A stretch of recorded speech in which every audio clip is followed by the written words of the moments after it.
Oke, assalamualaikum warahmatullahi wabarakatuh. Kita ketemu lagi di ngobrol bareng Rumah Mentari episode ke-19 dan episode kali ini bertema tentang pentingnya dalam mengembangkan bahasa anak dan peran seorang ibu.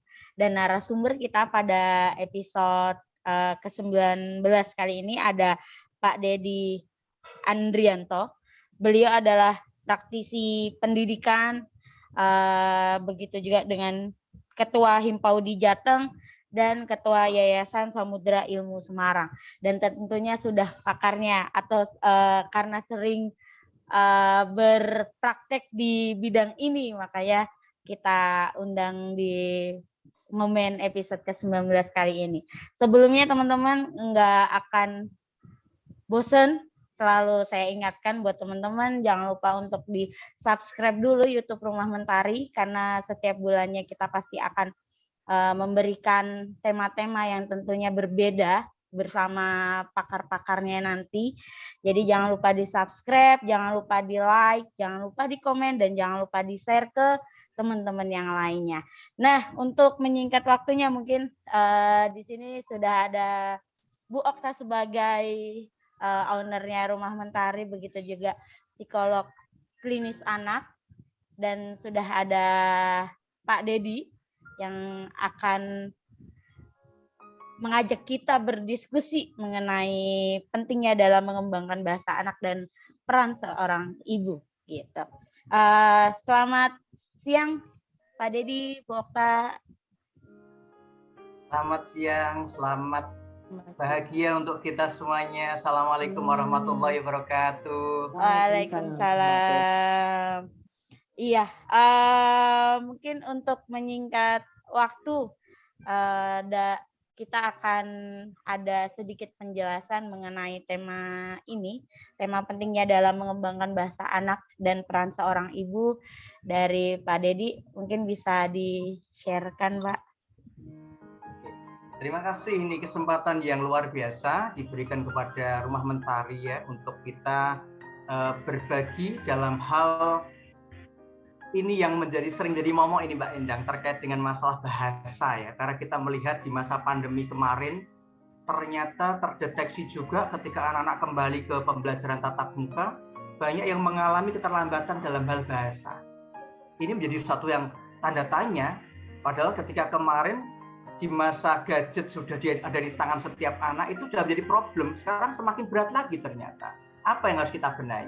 Nah, di sini ingin saya sampaikan sesuatu dulu ini, bahwa terkait dengan hal ini tentunya kita harus mereview sedikit ini, teman-teman semuanya, Bapak Ibu yang tercinta yang disayangi oleh Tuhan. Sebelumnya saya awali dulu, Bismillahirrahmanirrahim. Assalamualaikum warahmatullahi wabarakatuh. Salam damai sejahtera untuk kita semuanya. Dan di sini kita akan bersama-sama mereview apa sih yang menjadi seharusnya menjadi tugas seorang ibu itu dan sebagai orang tua pada umumnya. Kita akan mencoba bersama-sama di sini. Nah, ya.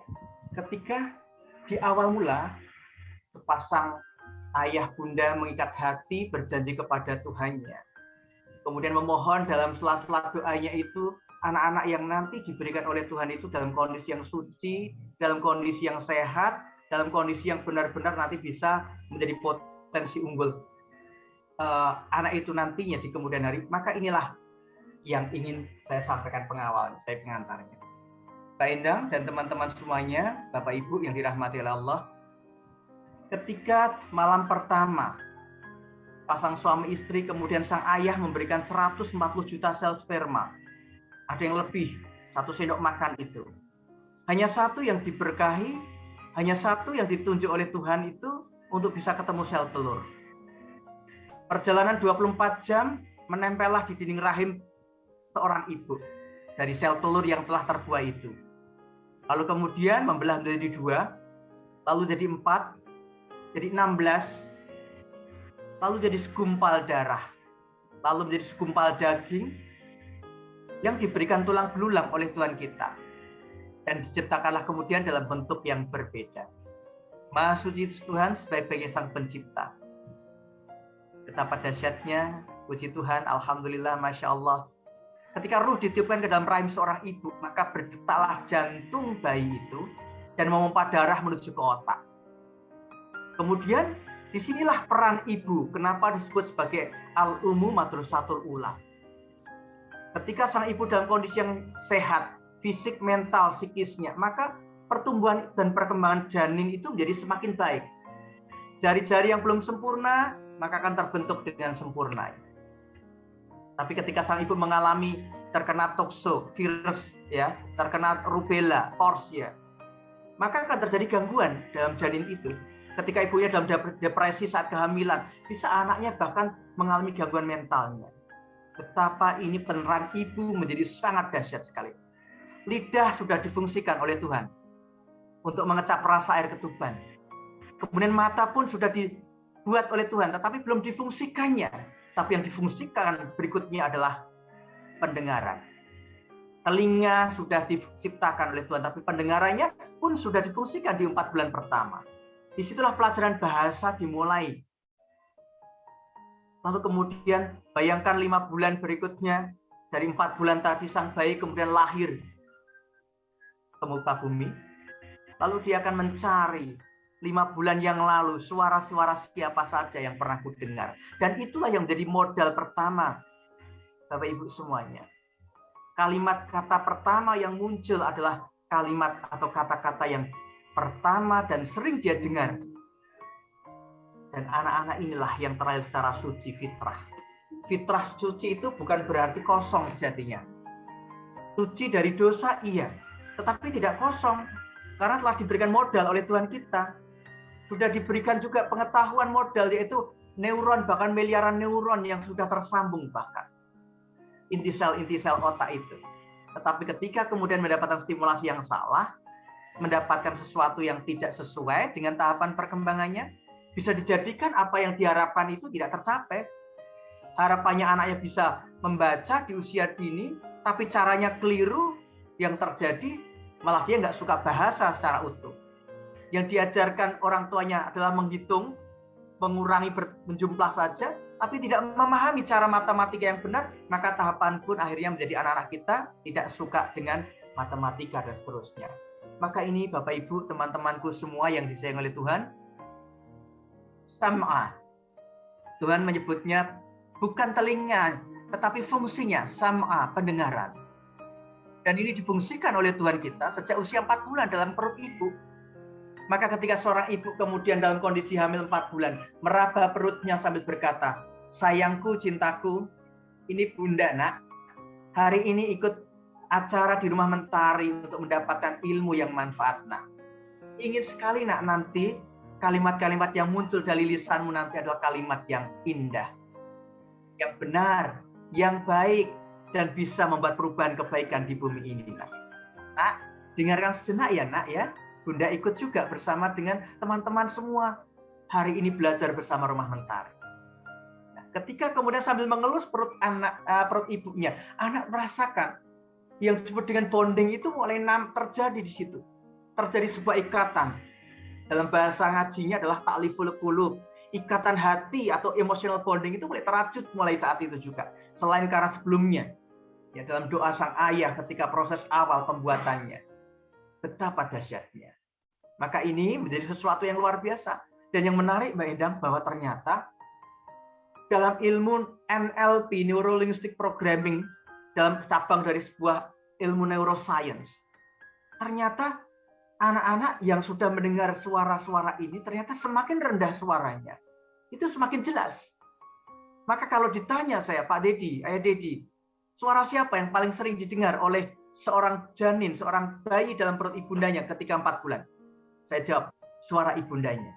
Tetapi suara yang paling jelas didengar adalah suara ayahandanya. Karena jakun yang diberikan oleh Tuhan, oleh Allah, itulah yang membuat suara itu menjadi rendah. Dan itu bisa menembus dinding rahim dengan sangat cepat. Bisa menembus gendang telinga dengan jelas. Maka disinilah baik para ibunda yang hari ini hadir, maka yuk rendahkan suara untuk mengajarkan bahasa pada anak. Bukan suara yang melengking. Hei, jatuh. Awas, awas, jatuh. Jatuh loh. Ah, jatuh benar kan? Nah, itu suara yang melengking itulah yang sejatinya tidak diterima oleh otak anak kita karena salah kita dalam memberikannya.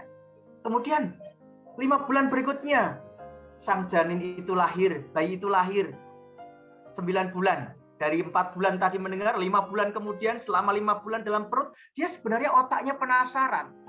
Suara siapa yang ku dengar selama 5 bulan ini? Maka kemudian begitu dia lahir, kalimat yang ditunggu sejatinya adalah kalimat-kalimat yang mengingatkan kepada sang pencipta. Maka ketika sang ayah kemudian mengambilnya, kemudian mendoakannya, Rabbi habli minas sholihin, atau yang mengazankannya dengan kalimat-kalimat yang indah itu. Dengan kalimat-kalimat kepada Tuhan. Maka sejatinya sang ayah ingin menjaga agar tak terputus antara pencipta dengan yang dicipta. Suara itu mulai kemudian dicari oleh anak. Dengan apa? Membuka mata mereka pelan-pelan, maka mata ia pelan-pelan mencari sumber suara. Ketika sang ibu memberikan ASI saat itu, IMD, inisiasi menyusu dini, di mana anak kemudian sangat tepat jaraknya 20-30 cm dengan mata sang ibu, dengan wajah sang ibu, maka disitulah Bunda pelajaran bahasa berikutnya terjadi. Dia menyimak, tidak hanya dari suara, tetapi dari telinga, tapi dari mata dia menyimak. Dan kemudian dia akan menirukan kalimat-kalimat yang meluncur dari bibir sang ibundanya. Ketika sang ibundanya saat meneneni bayinya sambil berkata, sayangku, nenen yang banyak ya nak, biar kau sehat. Jadi orang yang kuat nak. Dan kau nanti bisa memberikan kebahagiaan juga, bahkan manfaat pada sesama. Sayangku, ini bunda sayang. Ini pipi bunda, coba kau pegang pakai jari-jarimu nak. Jari tangan bayinya kemudian diletakkan di pipinya sang bunda. Kemudian ditaruh di pipinya anak itu sendiri, ini pipimu sayang. Ini hidung bunda sayang. Ini hidung kamu nak. Hidung bunda mancung seperti hidungmu nak. Padahal ibunya agak pesek, tidak apa-apa. Yang penting buat anak happy. Ini mata bunda sayang melihat kayak kamu. Nah, ini mata kamu sayang melihat bunda yang cantik kayak bidadari sayang. Sambil mencari ini ya, orang baru untuk memuji kecantikan sang ibu karena suaminya lama mungkin nggak memujinya. Ini sesuatu yang luar biasa sekali, Bunda. Itu pelajaran membaca. Bahasa kalau kita bahas dalam konteks yang lebih luas, tahapannya itu dari mulai menyimak, mendengar itu tadi ya. Kemudian dia mengucapkan. Bagaimana bisa mengucapkan kalau dia nggak mendengar? Bagaimana dia bisa mengucapkan dengan jelas kalau dia tidak melihat sumber suara itu? Lalu kemudian dari membaca apa yang dia lihat, mengucapkan apa yang dia lihat, kemudian itu bagian dari membaca, sampai kemudian membaca kata, membaca huruf, membaca kalimat, dan menulis. Dan rangkaian inilah yang sangat detail, inilah yang kita kenal dengan bahasa. Jadi tidak hanya sekedar anak mampu kemudian mengungkapkan dengan bahasa verbal, bahasa pun sangat luas, tidak hanya verbal saja. Dan inilah Bapak Ibu, teman-teman semuanya yang berada di ruang Zoom belajar bersama Rumah Mentari.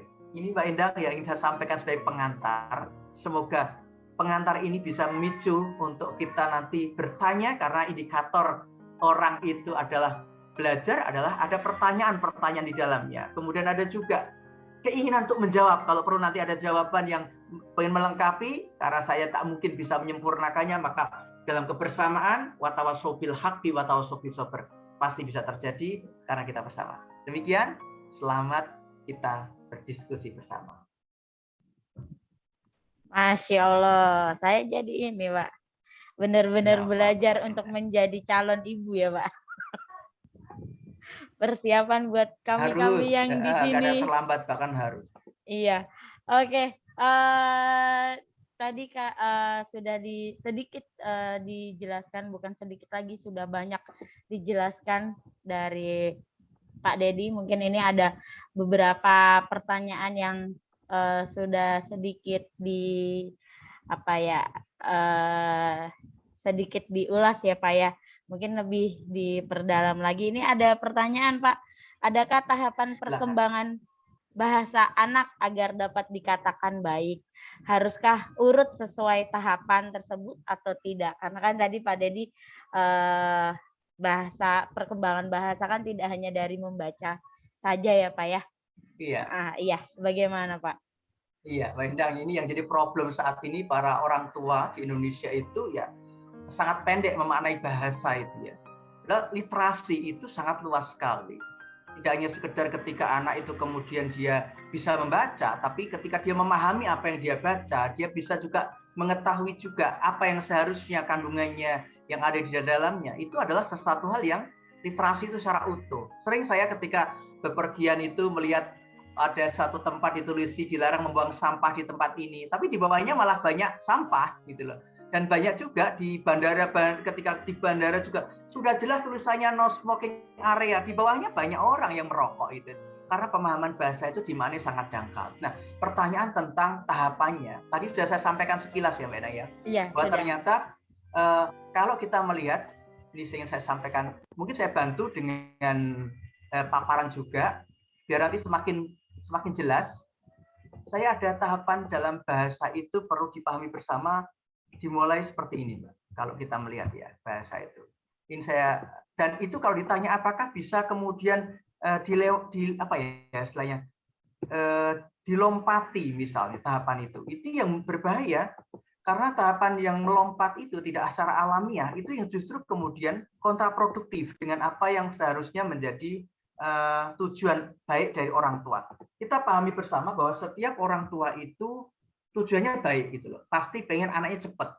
Saya juga sama dulu sebelum belajar tentang kepautan itu ya pengen anak saya nanti lahir langsung bisa ngomong, bisa nulis, bisa baca, bisa pokoknya macam-macam gitu loh. Pengennya langsung kayak gitu Mbak Ida. Tapi ternyata kan tidak demikian ya. Kita lihat tahapan mendengar ini, inilah kenapa tadi Tuhan itu berikan fungsi itu bertahap gitu loh. Padahal kalau Tuhan berkehendak jadilah anak lahir itu langsung bisa membaca, langsung bisa menulis. Kalau Tuhan berkehendak bisa gitu ya. Bahkan kalau Nabi pun dilahirkan langsung bisa kemudian membaca tuh pun bisa karena Tuhan berkehendak. Tapi kenapa Nabi itu diajarkan membaca bahkan sampai usia 40 tahun baru diajarkan membaca? Kan bukan faktor kebetulan itu. Oh, ternyata Nabi itu belum bisa membaca atau sudah diajari aja itu membaca malaikat Jibril. Kan nggak demikian. Ada hikmah di balik itu, ada rahasia. Maka kenapa kemudian pendengarannya difungsikan oleh Tuhan ini agar kita fokus sebagai orang tua, terutama para ibu sebagai madrasah pertama, sebagai sekolah pertama itu di usia 4 bulan dalam perut ada perut dalam perut ibundanya itu ada janin di dalamnya, itu sudah mulai memperbanyak perkataan, kosakatanya diperkaya, bercerita dengan dikeraskan atau membaca nyaring. Itu tidak menunggu anak lahir, tapi di usia sejak dalam kandungan di usia 4 bulan. Kemudian harapan kita adalah anak itu kemudian membaca. Maka gini, Mbak Endang, coba kalau Mbak Endang ditanya, bunyi suara kucing gimana Mbak Endang? Meong, Mbak. Itu kurang jelas. Oh. Coba M-nya diganti dengan W. Wow, wow, wow. Coba diganti dengan W, coba. W. Wow, wow, wow, gitu. Nah, itu mendengar itu kita bisa menirukan kalau kita pernah mendengarnya. Tapi kalau kita ditanya, ya Mbak Endang, suara semut bagaimana ya? Coba, pernah dengar suara semut? Tidak pernah, Pak. Ya, maka ketika ditanya, bagaimana suara semut? Banyak ibu yang mengatakan, oh, itu bukan semut, itu suara bayi yang digigit semut gitu ya. Itu. Nah, sebenarnya semut itu kenapa nggak bisa kita tirukan suaranya? Karena belum pernah kita mendengarkan sama sekali suara semut itu. Tetapi yang menarik adalah ada yang pernah kita dengar, tapi jarang. Dan kita kemudian tidak mengamati juga bagaimana binatang itu bersuara, lalu suruh kita menirukan. Kita pun tidak bisa, walaupun kita pernah mendengar dan telinga kita normal. Coba, bunyi suara gajah. Coba, ada yang bisa nggak mendengar suara gajah? Nggak banyak. Oh, gitu Pak ya. Orang yang bisa menirukan suara gajah itu biasanya pernah yang mengamati dan mempelajari dengan detail berulang-ulang suara itu. Ya, saya ketika mempelajari suara gajah, saya perhatikan itu gimana sih bunyinya kok seperti itu. Akhirnya saya coba-coba. Kemudian muncullah suara itu kemudian ketika saya coba kemudian.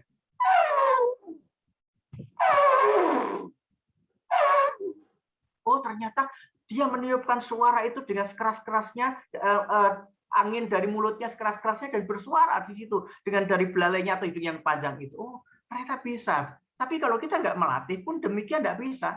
Jadi ini kenapa kemudian anak yang tuli sejak lahir itu pasti bisu, Mbak Endang. Itu hukum Tuhan, itu sunatullah, hukum Tuhan. Anak yang lahir dalam kondisi yang tuli pasti bisu. Anak yang normal telinganya, tapi tak pernah terstimulasi dengan mendengar, maka pun terlambat bicara. Bisa jadi bahkan gangguan tertinggi adalah anak itu seperti orang bisu, nggak bisa berkata-kata. Nah, dan berikutnya tahapan berikutnya adalah membaca itu sendiri. Membaca di sini pun tidak langsung serta-merta membaca tulisan J aja, GOG, baca ya, yuk, jago. Tidak seperti itu. Bisa jadi anak menjawabnya pitik, bukan jago lagi tapi pitik gitu ya. Nah, kenapa? Karena membaca ini selalu ini koordinasi sebenarnya, bagian dari pengalaman mata atau telinga saat dia melihat atau mendengar itu. Dan itu ketika diintegrasikan dengan simbol, barulah dia bisa membaca dengan benar, gitu ya. Baru dan saat bersamaan juga nggak boleh ditunda adalah motorik halusnya dikuatkan, pemahaman visual spasial untuk bisa membedakan huruf, bentuk huruf, kemudian garis lengkungnya yang ia pegang ketika dia mencoreng saat menggambar itu pun harus terlatih. Karena kalau tidak, dia nggak mungkin bisa menulis. Ya, banyak orang tua yang memaksa di sini sehingga nggak bermakna apa yang ditulis oleh anak. Nah, ini bagian dari tahapan itu. Bagaimana kalau kemudian kita melompat, anak belum bisa bicara, sudah diajarkan ini. Yang dipastikan ya literasinya semakin rendah. Dia bisa jadi nanti anak di usia 4 tahun di drilling ya, duduk diam, ayo membaca, ini Budi. Kemudian anak itu protes, Bu Guru, Pak Guru atau ayah, Bunda, Mama, Papa, Budinya nggak ada, Budinya sedang sakit kemarin nggak masuk. Orang tuanya protes lagi atau gurunya. Ini Budi nak, ini kan bukan Budi Bu Guru, itu kan papan tulis. Nah, bayangkan anak yang sudah benar tahapannya, tapi banyak orang tua yang memaksakannya menjadi keliru bahkan karena tidak memahami tahapan-tahapan ini. Jadi ini yang perlu kemudian dipahami para orang tua, khususnya juga para guru-guru PAUD yang juga menjadikan pengasuhan itu di usia dini itu menjadi salah satu hal targetnya adalah anak mampu membaca, maka harus ini dipahami. Karena kalau tidak, betapa banyaknya negeri kita mengalami keterlambatan itu. Dan 2018 kemarin, Mbak Endang, ternyata yang terjadi adalah Indonesia menurut penelitian PISA memiliki kemampuan literasi bahasa yang rendah. Kemampuan membaca rendah, kemampuan matematika rendah, kemampuan IPA rendah, kemampuan kreativitas pun rendah. Dan itu yang membuat kemudian kenapa Menteri Pendidikan kita membuat terobosan kembali kepada fitrah pembelajaran itu, yaitu merdeka belajar. Anak merdeka belajar, gurunya merdeka mengajar. Tetapi di sini harus sinkron, harus nyambung. Gurunya paham terlebih dahulu dalam hal ini, sehingga nanti tidak terjadi sesuatu hal yang kontraproduktif itu sendiri. Dan ini tentunya maka rangkaian-rangkaian itu dilakukan oleh menteri kita dengan cukup luar biasa, menghapuskan ujian nasional, ya PP nomor 17 tahun 2010, ya. Kalau kita tahu ini juga penting sekali, para orang tua juga tahu agar orang tua fokusnya tidak langsung kepada kemampuan membaca, menulis, berhitung dan sebagainya, maka ada peraturan pemerintah ini.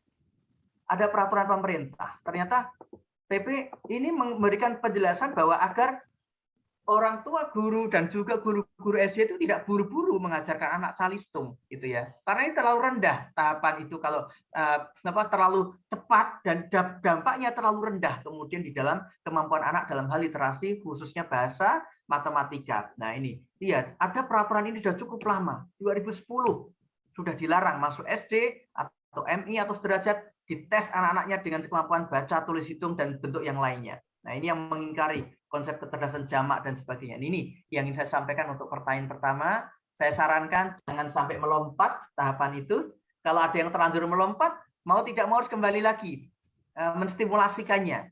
Saya teringat ini Mbak Endang, ketika tahapan fisik motorik anak ya terlanggar atau terlompati, anak baru belajar merangkak, orang tuanya buru-buru mengajarkan berjalan dan memberikan baby walker.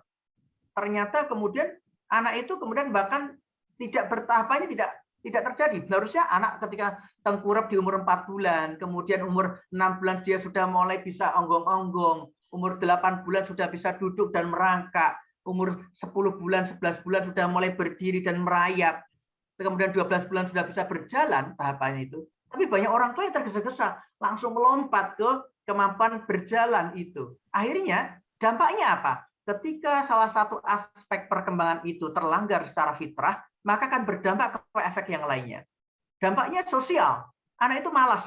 malas gerak, dia malas bergerak kemana-mana, nggak mau juga nantinya. Dia juga menjadi anak yang malas, kemudian dampaknya akan malas berpikir itu nantinya. Nah, ini yang kita khawatirkan. Maka banyak para teman-teman kami yang kemudian bergerak di bidang SDM, pengembangan SDM itu, ketika menghadapi orang-orang yang sudah terlanjur malas, maka di terapinya satunya kembali lagi merangkak lagi tuh.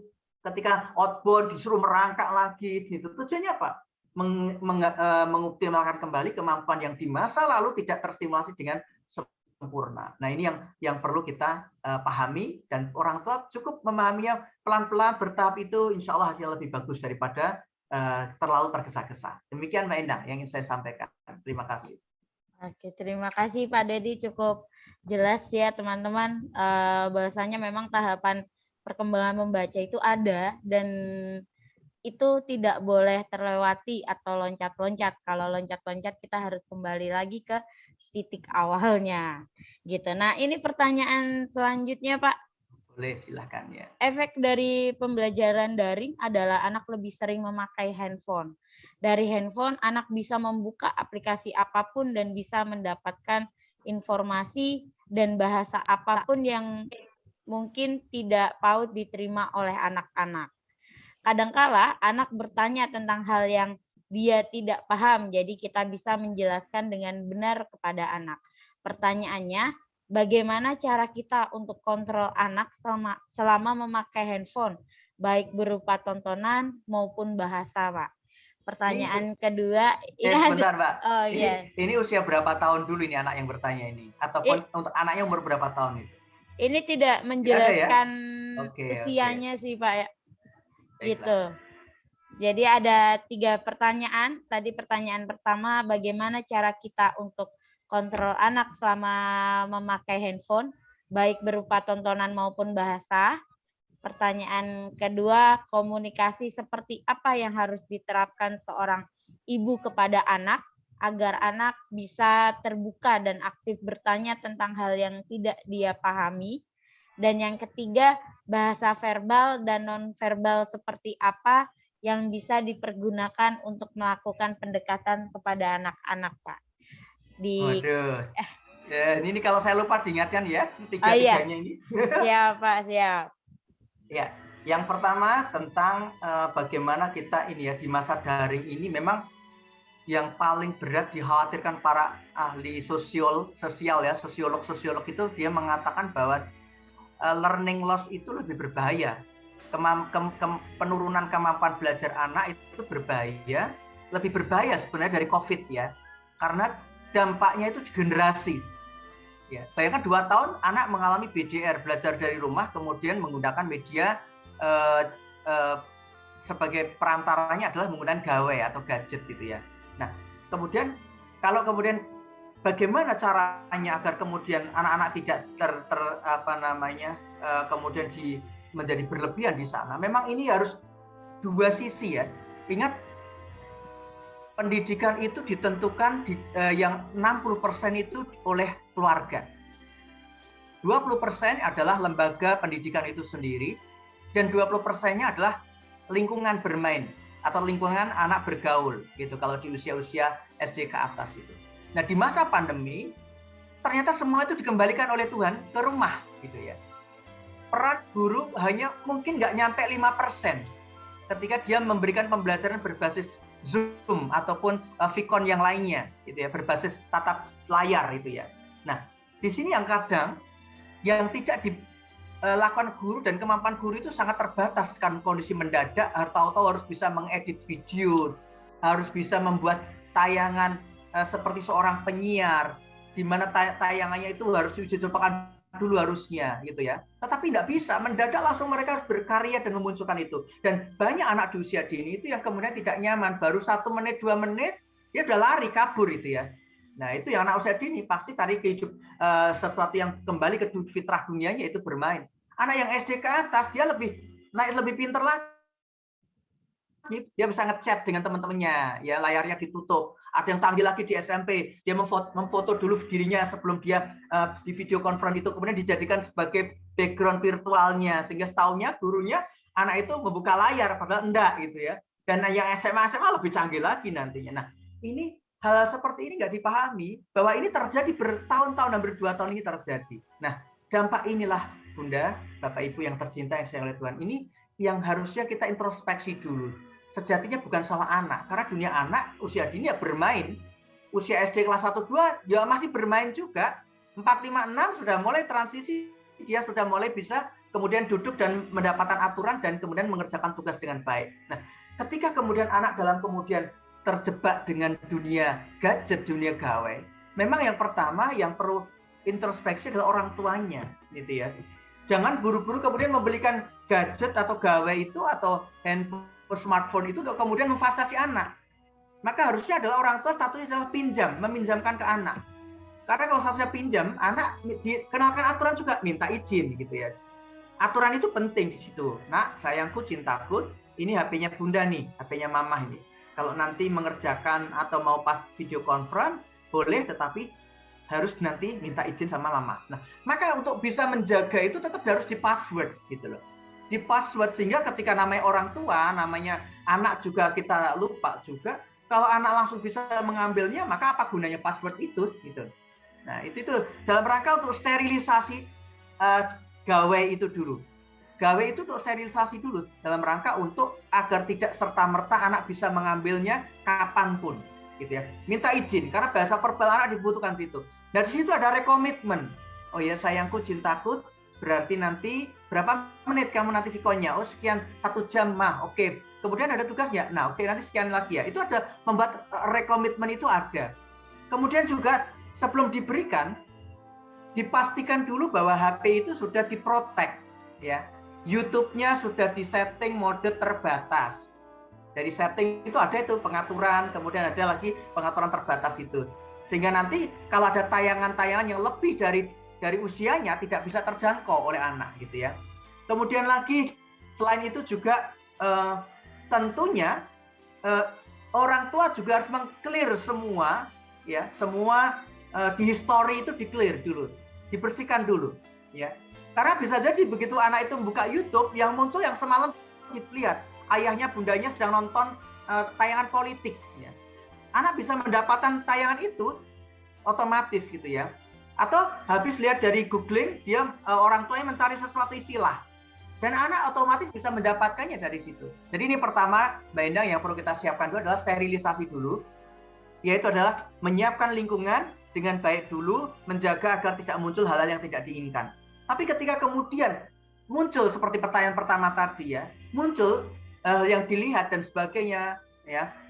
Anak saya kemarin juga tanya tentang masalah bullying seksual itu ya, ataupun itu apa sih itu? Awalnya ya kita kemudian ketika seperti itu konsepnya adalah imun, memberikan imun dulu. Imun itu adalah memberikan sesuatu kekuatan pada anak, menanyakan kembali dapatnya dari mana itu, dan kita nggak kaget, nggak kemudian langsung baper dan sebagainya. Hal seperti itu kok ditanyakan toh. Nah, jangan seperti itu. Kita cross check dulu dapatnya dari mana informasi itu.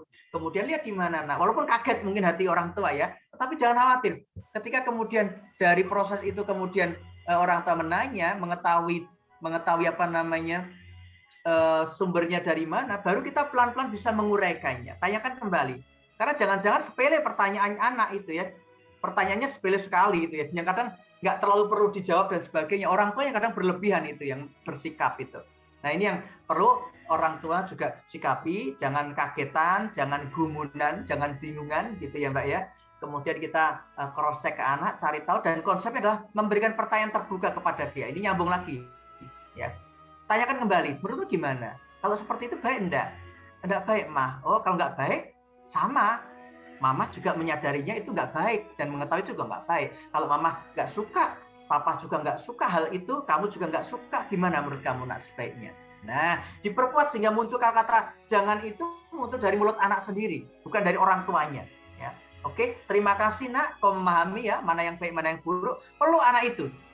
Ucapkan terima kasih nak dan bisikkan di telinganya, nak, Allah juga sayang sama kamu, nak, anak yang memahami, bisa membedakan mana baik buruk, benar salah. Peluk dia. Hadirkan kata Tuhan di situ. Karena itu yang membuat perubahan itu bukan kita, Tuhan kita. Maka harus kita munculkan di situ, dan itu insya Allah akan membuat anak kita terngiang-ngiang di telinganya tentang hal itu. Itu ya Mbak ya. Mohon diingatkan kembali pertanyaan berikutnya, saya lupa. Oke, untuk pertanyaan selanjutnya ada bahasa verbal dan non-verbal seperti apa yang bisa dipergunakan untuk melakukan pendekatan kepada anak-anak, Pak?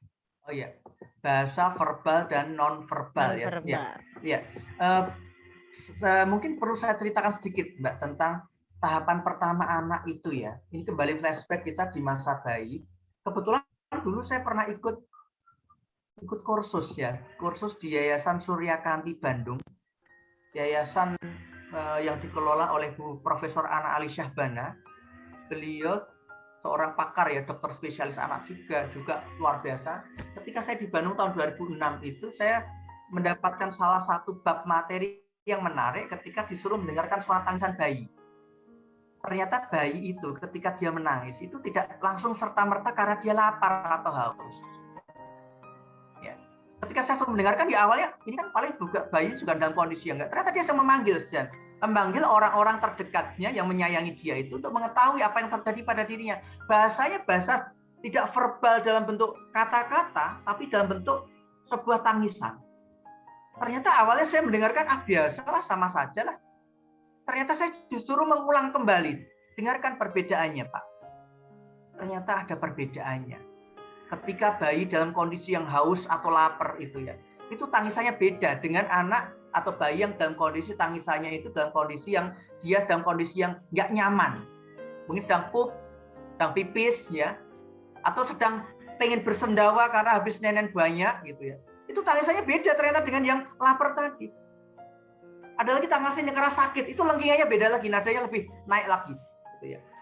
Ada lagi yang karena dia dalam kondisi yang apa namanya, tadi ada takut ya, kemudian dia dalam kondisi tidak nyaman, kalau dalam kondisi sakit, dan satu dalam kondisi yang dia memang haus atau lapar. Itu berbeda-beda. Tetapi kalau dalam 30 detik atau 60 detik atau 1 menit berikutnya tidak ada respon dari lingkungan, maka tangisannya akan sama. Nah, betapa hati-hati ya orang tua itu ya ketika nangis pertama bayi itu harus didengarkan betul. Karena apa? Karena banyak sekali yang salah. Nah, bahasa verbal itu biasanya kalau anak-anak itu munculnya karena ada yang muncul verbalnya terlebih dahulu, bahasa verbalnya. Anak saya yang nomor 2 itu juga banyak sekali dibanding nomor 1 itu bahasa verbalnya lebih kuat yang nomor 2 gitu loh. Yang pertama itu nggak mudeng saya itu. Bayangkan Mbak Endang menyebut Winnie the Pooh. Winnie the Pooh dia menyebutnya apa? Mimi Empung. Ya. Tata, panggil kakak itu Tata gitu ya. Mimi Empung. Kita nggak bingung Mimi Empung apa ini? Mimi Empung apa itu. Nah, itu anak yang pertama. Dia bahasa verbalnya tidak begitu menonjol di awal-awal itu sehingga kita kerepotan sebagai orang tua untuk memahami ini yang dimaksudkan apa ini gitu loh. Nah, tapi yang anak nomor 2 sangat jelas karena kita tahu kami tahu anak itu mengalami gangguan saat dalam perut ya, kena hidrosefalus itu ya. Maka kita kejar kalau terlambat jalan atau bergerak kinestetiknya, maka jangan sampai terlambat di aspek yang lainnya. Maka kita fokuskan saat itu ya dengan bercerita dan sebagainya, kemudian juga memberikan stimulasi dalam bentuk yang lainnya. Nah, ini ternyata hasilnya beda juga dalam kemampuan kecepatan membaca juga di awal juga beda juga. Nah, bagaimana memahami anak yang demikian? Ya, bahasa. Rata-rata kalau saya disuruh mencari ini tidak ada datanya ya, karena saya belum pernah meneliti ya. Pengalaman saya bersama anak-anak itu, memang anak-anak di usia dini itu lebih bahasa nonverbalnya yang muncul. Dan ini harus direspon dengan bahasa juga nonverbal dari gurunya atau orang tuanya, plus tambahkan verbal setelahnya. Misalnya ada anak ada pegang celananya. Nggak perlu kadang kita tanya, kamu kebelet pipis? Nggak perlu. Kadang kalau ada anak yang ditanya seperti itu, dia dalam kondisi bersama dengan teman-temannya, dia malu. Dia malah kemudian bisa menggeleng kepala, padahal dia kebelet pipis gitu. Ya. Maka harusnya kemudian kita respon bahasa tubuh anak itu dengan bahasa tubuh. Langsung dipegang tangannya, langsung barulah kemudian diajak, yuk ke kamar mandi, bahasa verbalnya baru kita munculkan. Dia akan kemudian mau. Nah, ini yang perlu dipahami bersama agar tidak salah, karena banyak guru-guru PAUD terutama itu yang dia tidak memahami itu bahasa verbal anak yang terlambat misalnya ya, mau mimik tutu, atau mau mimik tutu. Ini banyak juga ini orang tua ataupun guru yang kemudian malah mengikutinya. oh Mimi tutu ya, Mimi tutu. Dengan malah merasa lucu dan sebagainya. Ini anak sebel banget ini ya. Dia pengen bicara minum susu, Mimi susu, tapi malah gurunya, orang tuanya menirukan gitu loh. Nah, ini juga jangan, kalau kita mau memberikan satu respon positif pada anak dalam bahasa verbal, yang konkret, yang sebenarnya, oh adik mau minum susu ya. Nah itu harus diungkapkan di situ. Kalau perlu dengan cara sambil menunjukkan minumannya yang di mana, di meja kah atau di mana. Oh adik mau minum susu itu ya. Itu akan semakin menguatkan anak. Ketika dia menganggukkan kepala, dia belum bisa berbahasa verbal, gurunya atau orang tuanya mengucapkan bahasa verbal itu lagi. Oh iya ya. Jadi nampak terlihat lebay ini Mbak Endang. Masa sih Pak harus seperti itu? Ya harus memang. Karena semakin banyak yang diindra anak dari penglihatannya, kemudian kita memverbalkannya, ya bahasa tubuh yang dimunculkan anak ketika anak kemudian dia terengah-engah saat itu dia selesai berlari, kemudian gurunya berkata, haus ya nak ya, yuk boleh duduk minum dulu. Nah itu menjadi penguatan anak. Jadi bahasa kapan kita bisa memunculkan respon verbal pada anak dan non verbal pada anak. Tapi secara garis besar anak di usia dini itu non verbalnya terlebih dahulu itu yang sering muncul sebenarnya. Tapi banyak guru orang tua yang tidak menyadari itu. Ya sehingga yang terjadi ini, saya ingin menjawab dengan sebuah video ini Mbak. Ya mungkin teman-teman Bapak Ibu bisa melihat ini sebuah tayangan sederhana yang selalu saya tampilkan kepada para orang tua ya, ketika kemudian menghadapi putra-putrinya itu. Ini sederhana. Sering sekali orang tua itu ketika anaknya sudah menggunakan bahasa verbal, dia, ya, non verbal juga sudah, tapi nggak ditangkap dengan baik oleh orang tuanya atau gurunya. Apa yang terjadi pada anak-anak ini? Kita lihat bersama-sama videonya. Semoga bisa terlihat. Kita lihat bersama. Nih, kisah sederhana nih ya. Bagaimana seorang anak dia bermain pura-pura dengan bahasa tubuhnya, bercakap-cakap dengan dirinya. Lalu kemudian dia mencoba menaikkan levelnya untuk menyampaikan itu kepada ayahandanya. Kemudian kepada kakaknya. Semuanya tidak bisa merespon dengan baik. Harapan terakhir pada mamahnya, pada ibundanya. Mama pun sama.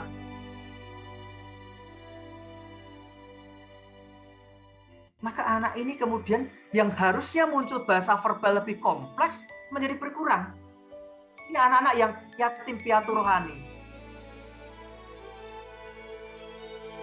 Nah, sering saya katakan hentikan sejenak, wahai ayah bunda. Hentikan sejenak aktivitas itu. Kenapa? Karena ternyata ketika orang tua tidak memahami di tahapan itu harusnya bahasa verbal yang sudah mulai ditambahkan dengan bahasa nonverbal dengan tubuh, kemudian sudah ditambahkan verbal oleh anak, harus sudah direspon oleh lingkungan dengan baik.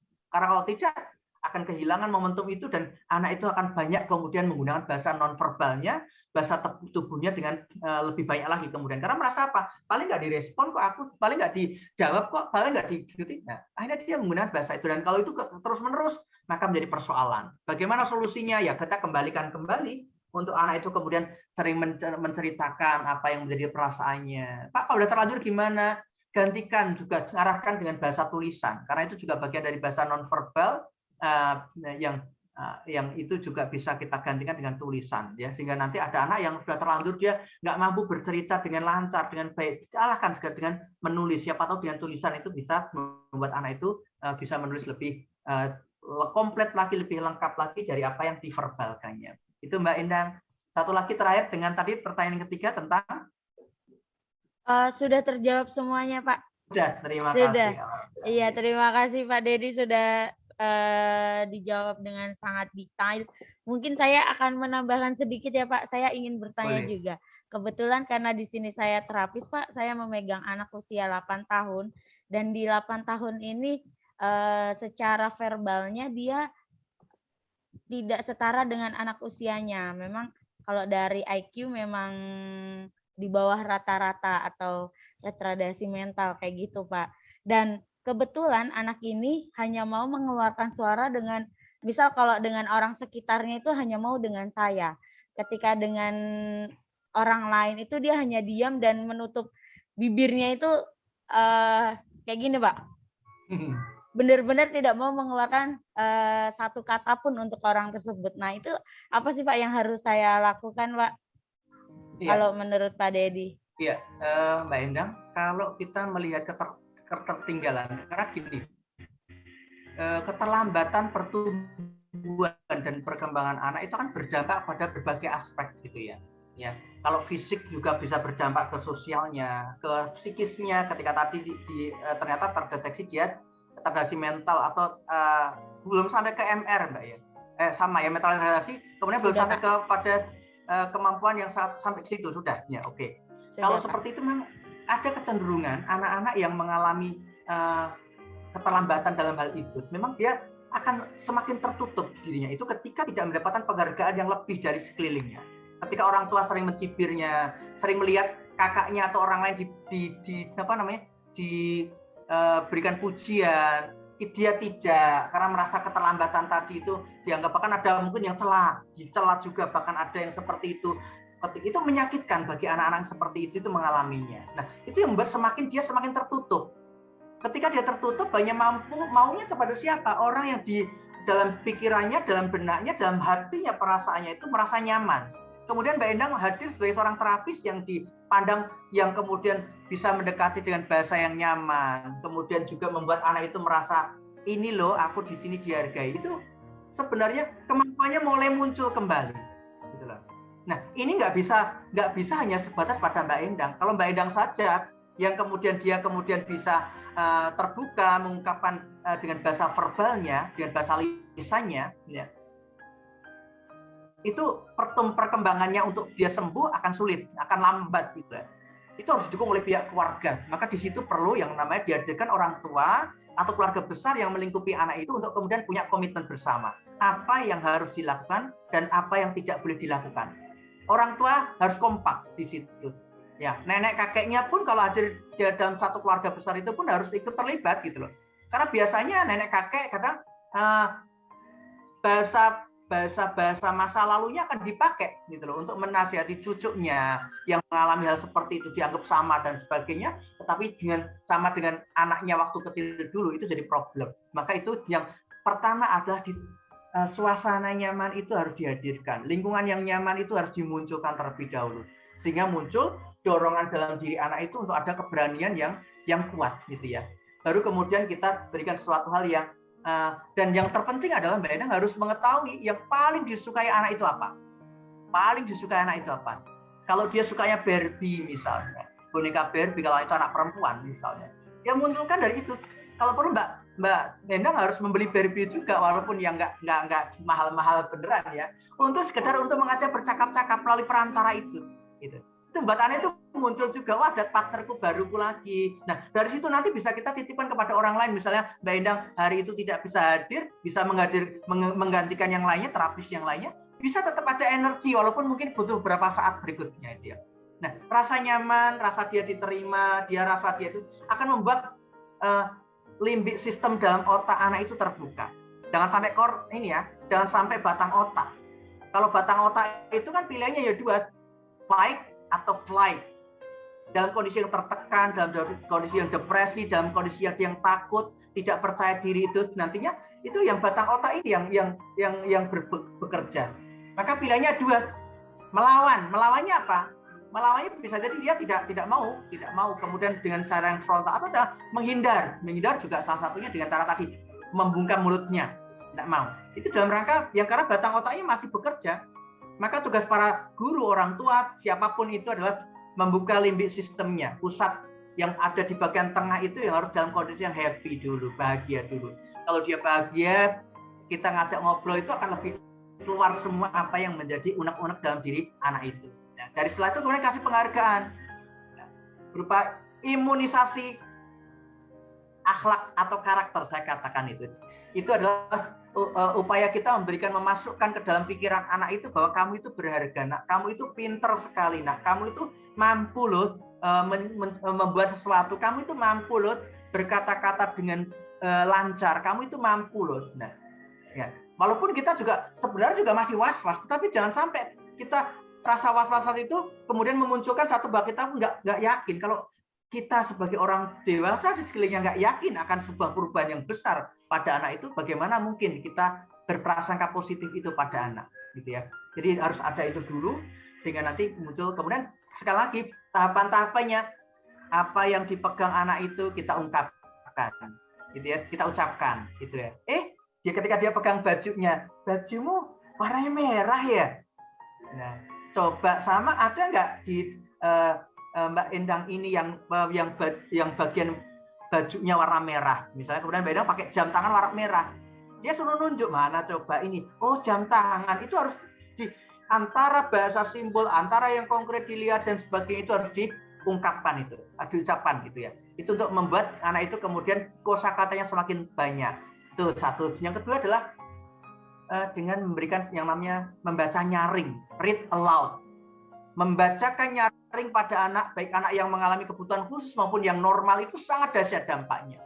Karena membacakan nyaring itu, apalagi kalau anak itu di pangku, kita sambil melihat bukunya bersama-sama, sambil membacakannya, apalagi kemudian per kata itu kita tunjukkan dengan lidi atau dengan alat tunjuk misalnya, itu juga akan mempercepat kosakata itu semakin banyak. Nah, sambil kita terapi atau kita intervensi anak untuk bisa bicaranya lancar, jangan menunggu yang lainnya. Berikan juga media-media yang lain seperti kertas dengan pensil warna, agar siapa tahu dia kelebihannya nanti tidak dalam hal verbal, tapi bahasa tulisan. Bisa jadi dia nanti menuliskan, menggambarkannya. Ketika menggambar sesuatu yang dia gambar itu, kita jangan lupa untuk meminta dia untuk menceritakannya, walaupun sepatah dua patah kata, tidak apa-apa, kita berikan penghargaan di situ. Dan yang ketiga adalah, ingat, guru anak itu ada 3, bukan hanya kita. Guru anak itu yang pertama memang kalau dikatakan orang dewasa, yaitu orang tua dan gurunya yang ada di sekeliling anak. Guru anak yang berikutnya adalah teman sebaya. Maka manfaatkan teman-teman sebaya yang memiliki kecepatan bahasa verbalnya itu, yang dia ngomongnya juga lancar, dekatkan dengan anak itu. Jadikan partner, mitra. Nah, kemudian satu lagi adalah lingkungan bermain anak. Itu harus kita setting juga sebagai guru, karena begitu di sana ada banyak sekali yang didengar, ya. Kita perdengarkan film Barney misalnya, tontonan film Barney. Saya rekomendasikan film Barney. Kenapa Barney? Kami telah mengadakan salah satu ini ya, sedikit pengamatan, bukan penelitian ya, karena nggak kami tulis dalam bentuk yang lebih detail. Anak-anak yang nonton video film Barney itu, karena film Barney itu dibuat dengan sangat serius ya. Ada ahli psikologi di situ, pakar psikologi ada, ahli komunikasi ada, ahli bahasa ada, ahli kinestetik ada, neuroscience juga ada di situ. Berbagai ahli kumpul membuat skenario film Barney. Maka ketika anak kita nonton video Barney itu nggak diam, dia bergerak. Dia nontonnya aktif gitu, bergerak. Oh ini ya. Dan bayangkan kalau kosakata anak itu muncul. Nah sayangnya Indonesia belum mampu membuat video seperti itu, Mbak. Belum mampu. Beberapa video yang ada, karena kita ego sektoralnya masih sangat tinggi ya, itu nggak mampu bergabung antara berbagai macam ahli itu bergabung dalam satu konsep untuk pendidikan, itu sulit sekali itu. Ya, maka yang muncul video-video film-film di Indonesia ya hanya komunikasinya ke searah saja. Nah, tidak seperti Barney yang sampai 2 arah itu ya. Nah, ini ya, tontonkan itu, kalau itu berupa tayangan video ataupun televisi, setting ke sana untuk intinya yang buat anak bergerak dan menirukan gitu ya. Itu akan membantu anak-anak yang mengalami gangguan, dan itu tentunya sekali lagi juga melibatkan antara orang tua ya, kemudian juga teman sebaya dan lingkungan anak. Itu akan mempercepat. Demikian Mbak Endang terkait dengan pertanyaan. Oke, terima kasih Pak Dedi, sangat membantu saya sekali untuk menindaklanjuti si anak. Nah, ini Pak, selanjutnya ada pertanyaan lagi. Saya mau sedikit bercerita. Anak saya 3,5 tahun. Waktu lahir ada kelainan bawaan pada organ mulut yang menyebabkan terbatasnya pergerakan lidah dan mulut. Alhamdulillah sudah dilakukan tindakan operasi kecil. Tapi kok bicaranya masih belum jelas, seperti huruf K itu masih seperti T dan beberapa huruf lainnya. Pertanyaannya, itu nanti akan bisa sendiri atau harus dilatih secara terapi, padahal kan sudah digunting gitu. Pertanyaan yang kedua, Anak saya itu termasuk tipe anak kinestetik, banyak gerak dan kritis, sering menjawab saat diingatkan atau dinasehati. Sebagai orang tua, saya harus bagaimana ya, Pak, untuk mengatasi anak yang aktif, kreatif, selalu menjawab saat diingatkan dan rasa ingin tahu yang tinggi. Bagaimana, Bapak? Oke. Yang pertama harus mengucapkan syukur dulu dengan mengucapkan alhamdulillah ya. Karena banyak yang mengalami gangguan bicara itu dan tak tersembuhkan gitu ya, sampai permanen itu ada. Ya, pertama maka bersyukur dulu, mengucapkan alhamdulillah, apalagi anaknya tadi aktif, berarti sehat. Karena Ki Hajar Dewantara, Bapak Menteri Pendidikan kita itu mengatakan begini dalam satu bukunya.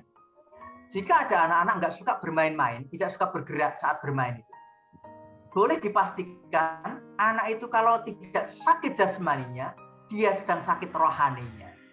Nah, berarti kalau tadi anaknya kok bergerak, sehat, nah berarti alhamdulillah kan. Apalagi kemudian kritis menjawab pertanyaan ketika memberikan jawaban ketika diberikan nasihat atau sebagainya, ngeyel lah bahasa sederhananya ya.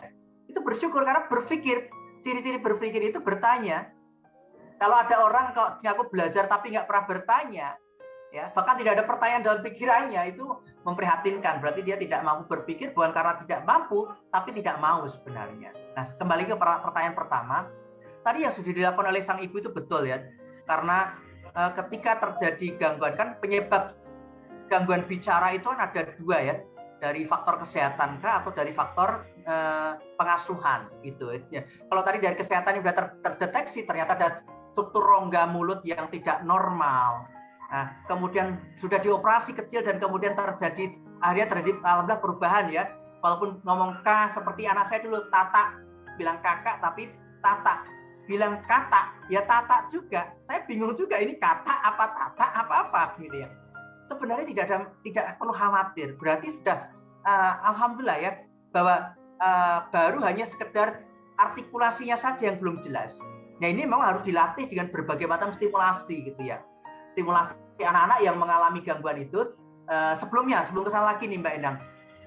Kayak anak yang mengalami bibir sumbing, itu juga mengalami gangguan. Karena untuk bisa bicara dengan artikulasi yang benar itu, di rongga mulut kita ini ada otot-otot bicara. Mulai dari lidah juga itu dia berpengaruh, kemudian juga ketika dia mengangkatnya tidak sempurna juga akan berpengaruh juga, tidak membuka mulutnya tidak sempurna juga tidak jelas juga, itu akan terjadi. Maka ketika beberapa faktor ini berpengaruh, bahkan mohon maaf anak yang giginya belum tumbuh karena faktor pengasuhan, terlalu lama ngedotnya juga bisa jadi gitu ya, giginya rusak kemudian, itu juga berpengaruh gitu. Nah, orang tua juga harus menyadari ini bahwa gangguan-gangguan itu, makanan juga bisa berpengaruh juga ini Mbak. Ketika makanan anak misalnya dari ASI 6 bulan full, kemudian 6 bulan plus hari MPASI dengan makanan yang bukan lembut dulu ya, tapi bukan yang lembek dulu, tapi yang yang sedikit cair itu namanya apa ya? Sebentar, saya lupa istilahnya itu ya.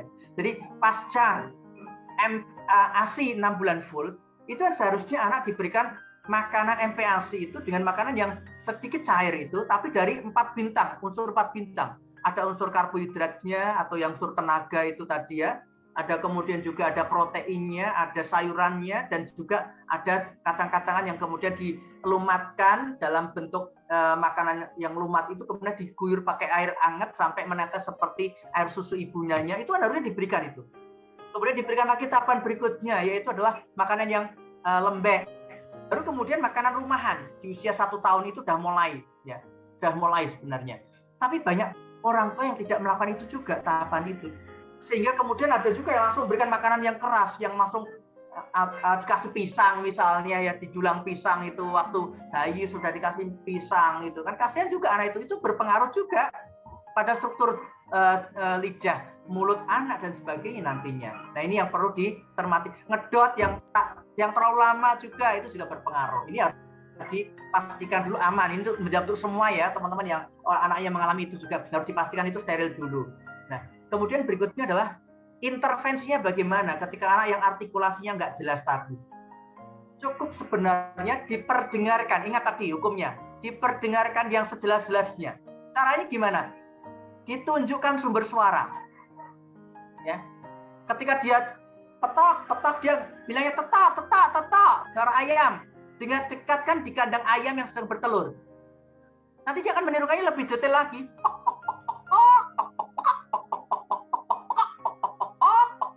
Nah, dia akan bisa menirukan. Dari sumber yang jelas itulah yang kemudian anak itu dari mata itu akan mengamati dan akan bisa menirukannya dengan baik. Maka diperbanyak itu. Dari sumber suara aslinya diperdengarkan. Satu. Yang kedua, distimulasi dengan metode fonik namanya. Fonik itu pengulangan berulang-ulang dengan cara yang menyenangkan, ya, dari huruf konsonan maupun vokal. Kalau tadi problemnya di huruf R misalnya, dia bilangnya L. Nah, maka orang tua, guru, siapapun orang dewasa yang sebelahnya bisa menggunakan metode fonik untuk menguatkannya. Ya, misalnya kita bawa gambar sebuah rumah. Anak itu namanya Raffi misalnya. Rara misalnya, Rara aja biar enak ya. Rara ini adalah gambar rumah. Misalnya kita tunjukkan, Rara ini rumah. Nah, rumah Rara, lihat, rapi. Nah, coba ya, ibu atau bapak punya lagu untuk itu. Rumah Rara rapi. Nah, pakai metode fonik ya. Rumah Rara rapi, rumah Rara rapi, rumah Rara rapi, walaupun dia masih bilang enggak apa-apa, itu melatih ya, melatih agar yang menjadi kesulitan dia dalam mengucapkan huruf-huruf konsonan tadi bisa teratasi. Kalau hurufnya K tadi K ya, bilang kakak, tata gitu ya. Maka kita awali dengan huruf K-nya dulu, hanya huruf K. Bukan K ya. Kalau K itu huruf K sama A, itu bacanya K. Kalau hanya huruf K, bacanya ke. Nah, itu diperdengarkan dengan jelas di depan dia. Ke. Misalnya apa? Kata-kata apa ini? Kaki kakak. Kaki kakak. Apa Bu? Yang depannya ke. Kah. Apa Mbak Endang kira-kira? Kaki kakak. Kaku misalnya ya. Itu huruf K-nya ya, kaku. Kan banyak sekali tuh. Wah, kakak habis main sepak bola, ini kakinya kaku. Yuk kita pijet yuk. Kaki kakak kaku. Ke. Kaki kakak kaku. Ke. Kaki kakak kaku. Ke. Itu bagian dari menguatkan artikulasi dari huruf-huruf yang menjadi kesulitan dia. Itu Mbak Endang terkait dengan beberapa problem itu harus diatasi. Mulai tadi ya, dimotivasi juga, dan sekali lagi jangan ditirukan. Dia ngomongnya nggak jelas, orang tuanya malah menirukan. Ya, itu membuat dia motivasi internalnya menjadi berkurang karena dia merasa malu, dipermalukan. Itu tidak boleh ya, kaidahnya seperti itu. Demikian Mbak. Ada pertanyaan yang belum saya jawab, yang apa tadi? Sudah sih Pak. Alhamdulillah. Sudah terjawab semuanya. Iya. Kak Endang mungkin saya mau bertanya, Kak Endang. Oh iya, silakan Bu Okta. Oke, Ayah Dedi lah, ini alhamdulillah ini saya bisa ngobrol bareng lagi ini. Materinya sangat bagus sekali. Saya sangat suka dan edukatif buat khususnya pada ibu ya. Mungkin minta saran sama Pak Dedi, Ayah Dedi kepada para ibu-ibu di sana. Mungkin ada ibu yang baru jadi ibu atau akan jadi ibu seperti kakak-kakak ya, atau mungkin yang sedang hamil, ini gimana nih? Nah, tadi kan Ayah Dedi sempat mengatakan dengan berbicara saat ibu sedang hamil, itu juga salah satu yang mungkin ketika nanti sudah memiliki momongan atau sedang hamil, apa sih yang harus kita lakukan ya Ayah Dedi agar anak ini sudah kita siapkan dalam perkembangan bahasanya, baik bahasa cinta, bahasa sehari-hari begitu Ayah Dedi. Terima kasih. Iya, Mbak Okta, ini saya menggarami lautan ini sebenarnya hari ini ya. Ya, jadi pakarnya ini. Ya. Enggak juga. Ya. Teman-teman, Bapak Ibu semuanya, memang ini penting ya. Ini yang jadi problem Mbak Okta, bahwa di tempat kita itu belum ada budaya sekolah pranikah yang mengantarkan para calon-calon ibu itu untuk memahami tahapan-tahapan perkembangan itu. Padahal sebenarnya itu berbagai keilmuan, apalagi sekarang kita mengenal yang namanya stunting. Stunting itu problem sebenarnya ya, yang terjadi ketika di 1000 hari pertama kehidupan, yaitu tadi yang Mbak Okta sampaikan itu di awal itu saat hamil ya, 270 hari atau 9 bulan itu, ketika orang tua khususnya ibu di sini tidak memiliki pemahaman tentang stimulasi dini tumbuh kembang anak, itu akan berdampak gitu loh. Nah, kemudian juga di 2 tahun berikutnya sampai menyusui, usia 2 tahun ya menyusui itu juga kalau dihitung tepat itu sekitar 1000 hari pertama kehidupan, itu menjadi kunci. Maka para ibu yang ada di ruang Zoom ini ataupun di YouTube yang saat ini menyimak juga terkait dengan apa yang disiapkan para ibu-ibu muda atau calon ibu, memang di sini harus kita sadari betul bahwa sekali lagi saya ingin share tadi Mbak untuk mengingatkan sekali lagi buat para ibu itu tadi ya, termasuk saya sendiri juga ketika nanti juga menyiapkan nanti ya ke depan seperti apa menyampaikan materi-materi juga. Ini saya ingin sampaikan bahwa ternyata kalau kita melihat ini tahapan-tahapan ini, kita sekali lagi bahasa itu dimulai dari anak mendengar gitu ya, bicara, membaca, baru menulis. Kalau kita melihat mendengar itu ya, ini jangan dianggap sepele ini istilah deteksi pertama. Bahkan kalau nyun sewu, kalau seorang muslim itu dalam Quran surat An-Nahl ini Mbak Okta dan teman-teman semuanya itu sampai Tuhan itu mengingatkan satu kalimat yang indah gitu ya. Saya ucapkan sedikit ya, wallahu akhrajakum min butuni ummahatikum la ta'lamuna syai'an wa ja'ala lakum sam'a wal absara wal afidata la'allakum tashkurun ya. Dan Tuhan dan Allah mengeluarkan kamu dari perut ibumu dalam keadaan tidak mengetahui sesuatu apapun. Tidak mengetahui sesuatu apapun. Tadi semua memori dihapus. Yang 5 bulan mendengar dihapus juga oleh Tuhan gitu ya. Tetapi bukan dihapus sebenarnya, tapi dibuat lupa gitu ya. Tetapi kemudian Tuhan memberikan apa? Sam'a, pendengaran, wal absor, penglihatan, lalu hati agar kemudian bersyukur kepada Tuhan. Jadi saya ingin menyampaikan dulu bahwa derajat tertinggi belajar atau mendidik anak itu menjadikan anak mampu bersyukur kepada Tuhan. Itu yang paling penting. Tidak hanya sekedar titel S1, S2, S3, SD12, bahkan kemudian mendapatkan harta yang semewah-mewahnya, yang akhirnya menjadi crazy rich ya, crazy bertenan akhirnya, rich-nya enggak ibaratnya. Nah, maka ini harus dilakukan ini Mbak Okta, para ibu. Maka yuk kita perkaya suara-suara yang baik itu. Wal yaqulu qaulan sadidan, suara yang benar, qaulan kariman, qaulan ma'rufan yang baik, yang lembut, itu kan sudah diberikan sebagai satu hal. Contoh misalnya nanti ya, ketika suami datang misalnya, kondisi istri sedang hamil itu, istri wajib, sang ibu wajib berkata kemudian, sayang, ayah sudah pulang. Nah, doa ya nak sama Tuhan nanti agar pas kau lahir nanti, ayahmu nanti menunggui kamu sayang, biar nanti kamu juga didoakan saat kau lahir. Nah,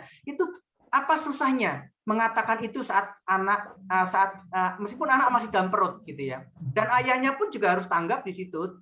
Ketika kemudian sudah mendapatkan perkataan seperti itu, ayahnya juga jangan gengsi-gengsi untuk memperdengarkan suaranya di hadapan anak itu. Mamanya sudah pegang perut sambil nyanyi. Kasih ibu kepada beta tak terhingga sepanjang masa hanya memberi. Bundanya sudah nyanyi. Ayahnya nggak ada salahnya sambil mengelus perut istrinya sambil berkata, kasih ayah nak kepada dikau nak tak terhingga seperti bunda. Ayah memberi nak tak harap kembali sayang. Bagai sang surya menyinari dunia. Itu kalau perlu bersama-sama bercerita gitu ya. Anaknya lahir dijak cerita, coba nak diajak ke satu tempat misalnya, dengar suara apa nih sayang? Suara apa? Suara apa nak? Itu suara kuda sedang meringkik. Enggak apa-apa, anak itu kan di usia setahun itu atau 8 kurang dari setahun itu masih belum jelas dia mengucapkannya. Sudah, enggak apa-apa. Atau kalau dia belum bisa bicara sama sekali saat itu, karena usianya umurnya baru beberapa bulan, kita yang mengucapkannya. Kuda sayang, dengar apa lagi sayang? Waduh, ada suara apa lagi yang pagi-pagi terdengar? Itu ayam jantan, nak. Pitik jago. Nah, itu bisa kita kenalkan. Suara apa itu? Kucingnya sedang pengen bermain, nak. Kucingnya masih kecil. Nah, apalagi kemudian, oh, kalau hujan banyak suara binatang itu, namanya adalah katak, nak. Nah, wah, itu burung yang ada di bawah, di atas pohon itu, nak. Yang kalau kemudian ke bawah kita kasih makan, kadang datang juga itu, nak. Nah, wah, suara apa lagi itu? Nah, ini penting sekali nih, Mbak Okta, karena kalau ini dianggap sepele nanti, Pak, masih kecil, apa yang bisa dilakukannya? Ingat, di masa bahasa itu di tahapan awal, semakin banyak kosakata yang didengar oleh anak, semakin banyak nanti dan semakin cepat dan sekaligus semakin banyak kalimat yang akan muncul dari mulut anak itu sendiri. Ya. Lihat ini tayangannya, Mbak.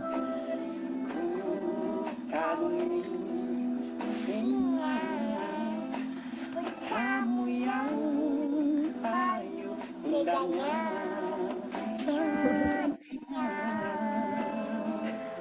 wajahmu sayang pengajuk rasa selembut hatimu mencariku betapa sayang dapaku membayangkan dari senyum bibirmu itu mendugai nyata aku tahu semua. Luar biasa kan, Mbak? Ini sudah terintegrasi semua antara bahasa verbal anak, ya, kemudian bahasa ekspresi, bahasa nonverbalnya juga ada, gitu loh. Nah, dengan lagu itu paling menarik buat anak, gitu ya. Tapi sayangnya yang dikenalkan lagu-lagu yang bukan lagu anak-anak, gitu ya. Walaupun kalau kita melihat dari pertumbuhan perkembangan anak ini di usianya, dia lebih daripada yang lainnya, karena pasti ayah bundanya masih sering karaokean di rumah, gitu ya, Mbak Olivia ya. Kemudian juga sering juga bercakap-cakap dengan intens dan terlihat anak ini sangat ekspresif melihat dari tayangan yang ada di televisi dan dia bisa menirukannya dengan sangat ekspresif. Nah, ini penting sekali karena bicara itu sejatinya dia juga harus memahami tentang bentuk, harus dikenal juga. Kemudian perbedaan-perbedaan bunyi hurufnya juga harus diketahui tadi dengan fonik tadi ya, pola, bermain pola, itu juga mengenal pola rangkaian kata itu, suku kata itu nantinya. Kemudian juga bisa mengenal intonasi dan aslinya ekspresi dengan luar biasa. Dan berikutnya tadi adalah membaca. Nah, ini tahapan berikutnya adalah anak di usia 0-2 tahun itu ayah bunda pendidik harus membacakan buku bergambar, sering membacakan dengan cara yang nyaring. Kemudian juga mengucapkan benda yang dilihat, yang didengar itu diucapkan. Tadi saya katakan itu ya. Kemudian juga meminta anak untuk menunjukkan nama benda yang dilihat. Setelah itu konfirmasi ke dia. Nah, ini dalam rangka untuk melatih apakah dia verbalnya dalam bahasa sederhana yang ngetes anak, tetapi ya dengan cara yang tak bisa dari anak ya. Kemudian yang 3-6 tahun ini bisa dengan cara bercerita tadi dengan gambar atau buku. Gantian dia yang bercerita. Nah, gerak dan lagu, apa yang diucapkan oleh orang tua dan guru ketika dinyanyikan itu harus digerakkan. Tidak dengan hanya sekedar tepuk tangan, itu tidak berefek pada kemampuan bahasa anak gitu ya. Harusnya dengan gerakan, misalnya kepala, dipegang kepalanya, pundak, lutut, kaki, itu harus dipegang sehingga nanti anak-anak juga mengetahui peralihan dari bahasa bahasa simbol, yaitu dengan anggota tubuh yang konkret itu dengan simbol dan kemudian ke bahasa verbalnya. Kemudian juga bereksplorasi, bermain dan eksplorasi, memberikan berbagai macam aktivitas dengan cara yang konkret, maka dihadirkan tidak dengan lembar kertas. LK itu sudah harus dijauhkan dari anak-anak kita di usia dini karena tidak membuat anak bergerak, tidak membuat anak terintegrasi antara aspek-aspek yang ada pada dirinya.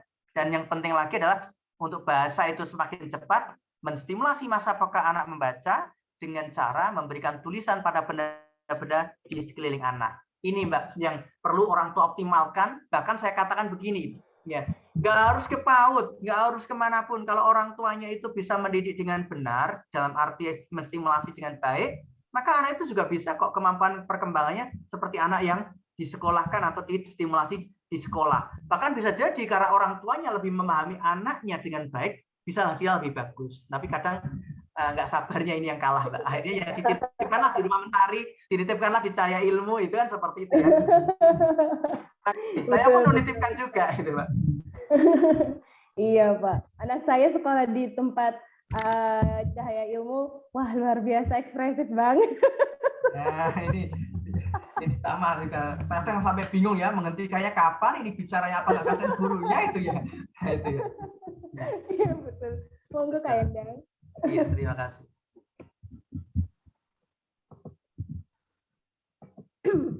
Oke, mungkin dari kakak-kakak yang lain ada yang ingin bertanya sebelum ditutup? Silahkan bisa open mic.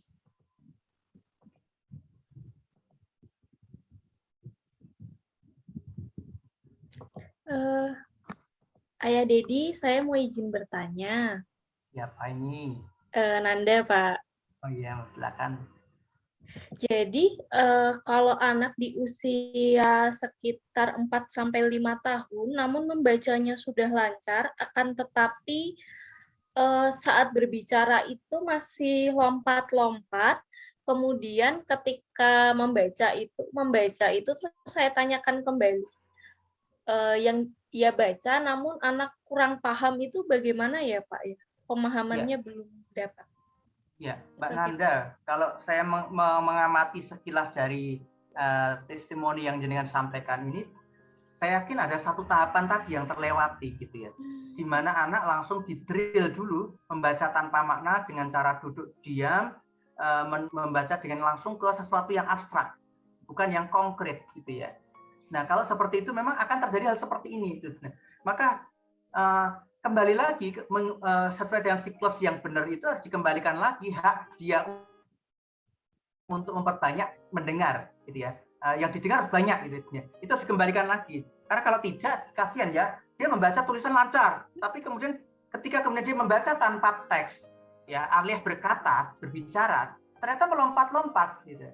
Itu berarti ada struktur di otak dia itu kacau, kayak semacam kalau kita melihat di perpustakaan itu tidak sesuai dengan urutan abjadnya, kriteria ini di bagian ini, bagian buku tentang fiksi, non fiksinya dia nggak, pokoknya asal dia ngomong saja, asal dia memunculkan kata-kata itu. Nah ini kan berarti indikatornya bahwa struktur otak itu tidak tertata rapi karena ada lompatan-lompatan tadi yang terjadi pada proses dia belajar membaca. Maka seharusnya hentikan sejenak, tanda kutip, tidak menggunakan buku bacaan itu lagi, tapi lebih sekarang dengan membaca gambar, membaca apa yang sedang dia lakukan. Membaca yang dia lakukan itu menceritakan apa yang dia lakukan.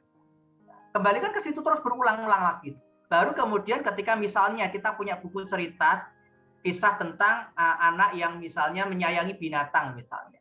Nah, sebelum ke sana, kita coba dulu dia untuk kita ajak ke satu tempat, ke tetangganya ataupun ke rumah neneknya yang punya piaraan gitu. Kemudian diajak untuk memberi makan dan sebagainya. Dan kemudian dari situ kemudian diantarkan dia setelah itu bercerita. Ya, ceritakan, tadi apa yang di rumah Eyang tadi ngapain? Aku tadi ngasih makan ikan lele di empangnya Eyang aku. Nah, baru kemudian kita yang sudah tahu buku cerita tadi, kemudian kita berikan informasi tentang pesan itu yang sudah ada dalam dari buku itu. Iya, nak, ternyata menyayangi binatang itu sangat baik sayangku. Itu bisa membuat nanti kita juga disayang oleh Tuhan karena sama-sama makhluk dari makhluk Tuhan itu. Nah, kemudian baru yuk kita lihat buku cerita tadi. Ya ini yang Bunda punya atau Mama punya. Nah, kemudian kita baca pelan-pelan lagi. Sama ya seperti tadi. Nah, ini upaya untuk membuat sinaps ya itu terhubung kembali. Yang tidak tersambung itu neuron-neuronnya terhubung kembali antara pengalaman indrawi dia, sense dia, panca inderanya tadi ketemu kembali dengan bahasa verbal dia dan bahasa tulisan. Nah, ketika itu terjadi maka meminimalisir kemudian anak bicara melompat-lompat, nggak jelas apa yang dia maksudkan, kemudian juga ketika kemudian dia diminta untuk merangkai ataupun kemudian mengucapkannya, dia tidak tahu apa yang dia baca. Nah ini jangan sampai berkelanjutan ya. Wah, anakku sudah bisa baca ini, dipamerkan ke tetangga-tetangga, arisan ibu PKK dipamerkan semua, di YouTube-kan, di-videokan. Tapi percuma kalau dia nggak paham apa yang dia baca. Nanti akan anak itu menjadi merepotkan kemudian. Di masa depannya justru menjadi beban bagi orang tua. Jadi itu ya yang perlu saya sampaikan. Semoga Mbak Nanda bisa ini ya menangkap apa yang saya sampaikan. Kurangnya mohon maaf. Kalau ada feedback monggo kami persilakan. Terima kasih Ayah Dedi. Ya. Oke, ada lagi kan Anda yang ingin ditanyakan? Kak Pipin? Cukup Kak Endang, sudah cukup membantu. Oke. Mungkin sebelum kita akhiri ya Pak, mungkin dari Bu Okta ada, ini kan tadi dari praktisi di pengembangan bahasa anak. Nah ini kalau dari pandangan psikologinya bagaimana Bu Okta? Ya, terima kasih Kak Endang dan Ayah Dedi.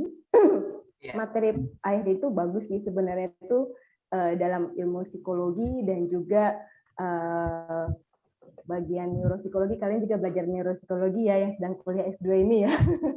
Itu juga sudah dijelaskan sebenarnya ya tentang bagaimana kemampuan berbahasa yang berkaitan dengan Broca, terus berkaitan dengan loop-loopnya gitu ya. Itu kan sekalian yang neuropsikologi sudah belajar. Apa yang disampaikan Pak Didi pada dasarnya itu sangat membantu untuk mengedukasi para ibu-ibu. Dan memang yang saya juga dapatkan Ayah Dedi selama saya praktek di masa pandemi ini, banyak sekali anak-anak yang akhirnya sangat terpaku dengan gadgetnya sama gawainya gitu, dan ujung-ujungnya dalam kemampuan berbahasa verbal maupun non verbal ke lingkungan itu juga bermasalah gitu ya Dedi seperti itu. Nah, materi yang bagus sekali, dan juga ini mungkin sedikit materi yang yang ingin saya sampaikan juga ya. Jadi ya ada piramida belajar yang seringkali orang tua lupa ya terhadap piramida belajar. Oh iya iya betul. Sekali orang tua sangat sering lupa. Jadi orang tua pengennya instan calistung gitu. Makanya harus tahu. Padahal piramida belajar, kakak-kakak terapis juga sudah pernah dengar ya piramida belajar, yang mana kontrol motornya. Setelah kontrol motornya oke, pasti visual auditory juga kita kembangkan. Awareness terhadap planning motornya juga harus ada untuk koordinasinya, terus perilakunya, dan terakhir academic learning-nya, karena academic learning nggak mungkin bagian bawah gitu kan. Ini materi yang sangat bagus sekali gitu Ayah Dedi. Ayah Dedi mendengar tentang fonologi, di mana mendengarkan bunyi secara tepat itu juga sangat penting sekali buat anak-anak ya, karena untuk mereka bisa naming ya kan, dan juga akurasi dalam mendengarkan juga harus tepat, itu berkaitan dengan fonologi gitu. Nah, saya sangat terima kasih sekali Ayah Dedi, dan memang harus dipahami bahwa kemampuan berbahasa itu yang sangat terpenting adalah seperti yang Ayah Dedi bilang, awalnya adalah memang kedua orang tua, tapi karena ibu yang mana sejak 9 bulan hamil di dalam kandungannya terdapat putranya ya, yang Allah titipkan atau Tuhan titipkan di dalam rahim ibu, ya kita stimulasi dalam perkembangan bahasa sejak anak berada di dalam kandungan ibu. Begitu ya Ayah Dedi ya. Begitu Kak Endang dari saya. Oke, terima kasih Bu Okta. Mungkin sebelum kita tutup ada close statement dari Pak Dedi, Pak. Silakan. Aduh, ini ya. Saya ingin menyampaikan sesuatu ini, Mbak. Untuk semuanya, termasuk saya juga, sebagai pengingat para orang tua, bahwa saya ingin memberikan satu penyimpul di sini, bahwa anak-anak kita itu, kalau kita melihat kenapa sang ibu menjadi penting ya, ini obsesi kita sebagai orang tua, terutama ibu ini, jangan terlalu berlebihan, gitu ya. Harus memahami dulu dengan baik, karena ini ketika ibu sudah memberikan sesuatu hal yang berlebihan pada anaknya, menuntut berlebihan kepada anaknya, maka dipastikan ibu itu tidak dirindukan kembali oleh anaknya. Dan itu musibah ketika anak sudah tidak merindukan sang ibu sebagai pengasuh pertama, sebagai dokter pertama, sebagai psikolog pertama, sebagai pendidik pertama adalah sang ibu. Maka jangan sampai ini tidak memahami, karena kalau tidak memahami tadi, ibu tidak dirindukan ya. Sifat wadud yang diberikan oleh Tuhan sebagai sifat pemberi kasih sayang itu mulai luntur. Maka ibu harus belajar gitu ya, agar mengetahui tentang tahapan-tahapan tadi, sehingga tidak orientasinya langsung ke akademik, kemampuan untuk berbahasa, tapi dia langsung membaca, menulis. Nah, kemudian juga perhatikan bahwa ketika sang ibu tidak bisa berperan dengan baik, ya, maka anak akan cari pengganti ibu yang lain. Ya. Dari mana? Dari televisi, dari internet yang ada di genggaman, ya, bahkan itu. Nah, kalau ini yang terjadi tidak kemudian kita sterilisasikan juga, maka yang terjadi larinya dari sini, kemudian akan muncullah berbagai macam tayangan-tayangan yang tadi tidak kita harapkan. Ini problem yang besar saat ini terjadi, ya. Virus pornografi itu lebih berbahaya daripada virus COVID yang ada itu, ya. Kemudian hedonis, kemewahan dan sebagainya. Kemewahan, hedonis dan sebagainya itu juga anak-anak kita lebih pragmatis, nggak mau gerak, nggak mau bekerja, nggak mau mikir dan sebagainya. Akhirnya yang diharapkan hanyalah yang penting dia menjadi orang kaya, muda itu dan sebagainya tanpa usaha nanti masuk surga gitu, ya.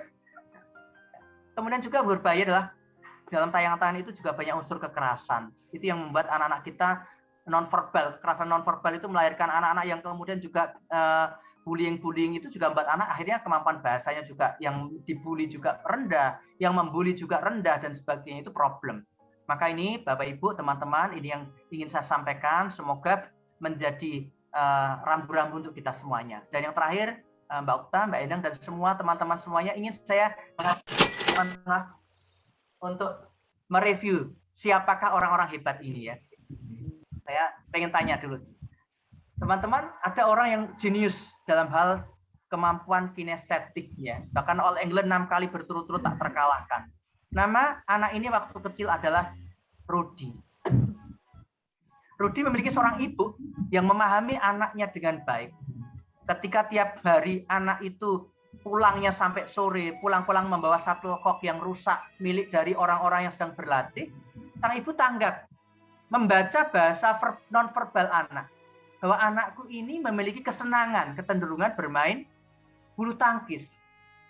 Dan ternyata ibunya tepat, memberikan raket di usia kecil dan dia menjadi seorang pebulu tangkis yang handal, bahkan tak terkalahkan sampai dia pensiun. Nama anak ini adalah Rudy Hartono. Ada lagi seorang ibu yang punya anak, namanya juga Rudy. Tapi anak yang Rudy yang ini beda lagi. Dia suka membantu orang tuanya, ibunya, mamahnya waktu di rumah. Bahkan sering dimarahi oleh kakeknya ketika dia di dapur membantu memasak sang ibu. Tapi ternyata sang ibu memahami bahasa nonverbal dari sang anak itu, di mana kecenderungannya adalah dia suka memasak. Lalu kemudian difasilitasi anak itu dengan lengkap.